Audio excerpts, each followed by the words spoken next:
Story 47. Paul and Silas in Philippi. As Saul traveled throughout the Roman Empire, he began to use his Roman name, Paul. One day, Paul and his friend Silas went to the town of Philippi to proclaim the good news about Jesus. They went to a place by the river outside the city where people gathered to pray. There they met a woman named Lydia who was a merchant. She loved and worshiped God. God enabled Lydia to believe the message about Jesus. Paul and Silas baptized her and her family. She invited Paul and Silas to stay at her house, so they stayed there. Paul and Silas often met with people at the place where Jews prayed. Every day as they walked there, a slave girl possessed by a demon followed them. By means of this demon, she predicted the future for people, so she made a lot of money for her masters as a fortune teller. The slave girl kept yelling as they walked, "These men are servants of the Most High God. They are telling you the way to be saved." She did this so often that Paul became annoyed. Finally, one day when the slave girl started yelling, Paul turned to her and said to the demon that was in her, "In the name of Jesus, come out of her." Right away, the demon left her.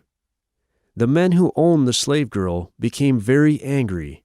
They realized that without the demon, the slave girl could not tell people the future. This meant that people would no longer pay her owners money so that she would tell them what would happen to them. So the owners of the slave girl took Paul and Silas to the Roman authorities. They beat Paul and Silas and then threw them into jail. They put Paul and Silas in the part of the prison where there were the most guards.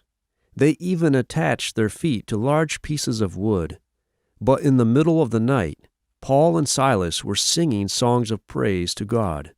Suddenly, there was a violent earthquake. All the prison doors opened wide, and the chains of all the prisoners fell off. Then the jailer woke up. He saw that the prison doors were open. He thought that all the prisoners had escaped.